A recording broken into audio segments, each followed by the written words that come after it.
kapos pa. Kaya yung pag-ano nila ng bahay sa akin, na sumama ang loob nila sa akin, sa amin, dahil pa bago-bago, iniisip namin, magdideposito sila, pero sa buwan-buwan din namin kayang bayaran yun. Opo, yung kaya po kayo nagdalawang isip na sa buwan-buwan, baka mamaya hindi po kayo mabigyan.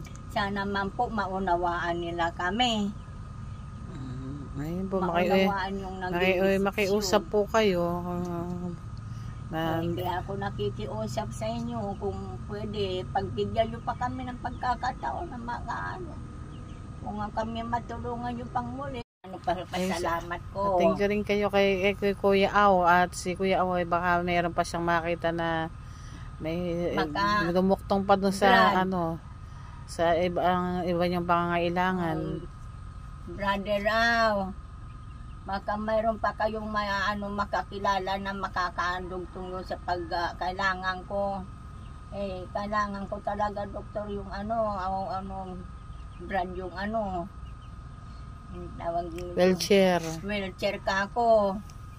At saka nga yung aking kahilingan na kahit kunting pinansyal man lang sa pambili-bili namin ulam, bigas. Merlin ng antok. Ayun. Kasi po yung pag umiinom po talaga kayo ng gamot, po kayo ng antok. Oo. Kasi po po kayo, papaayusin po kasi pakaramdam yun. Kaya lang, hilo pala yung yung anong tawag nito, uupo lang ako ng konti. Naantok na naman kayo. Naantok na naman ako, kaya ako na naman din eh. Opo, kasi dati hindi pa kayo makatulog na maayos. Ayun yun po. O ngayon, makakatulog po kayo ngayon. Kasi po nire-relax po yung katawan nyo. Yun nga po yun. Anong kainamanan niya, nakakatulog na ako. Nakatulog na kayo ngayon. Ayan nga po ang aking para hindi ko kaya pag-inom ko lang po yun. Kumustahin ko po siya kung nakakainom po ba siya ng gamot. At kung kumusta na po siya. Kung ano na po ang nangyayari sa kanya, pag-ayari na mapacheck up po. Medyo mahirap po yung daan dito, Dr. Nats. Kuya Aw, naku, Diyos ko Lord. Ay. Saan ka umuwi ate? Doon po. Doon? May bahay kayo doon?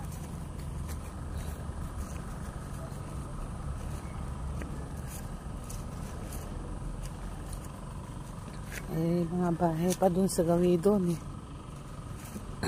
Wow. Punta na ako kay Lola Gloria. Dr. Natch. Punta na po ako kay kay Lola Gloria. Kumustahin ko po siya kung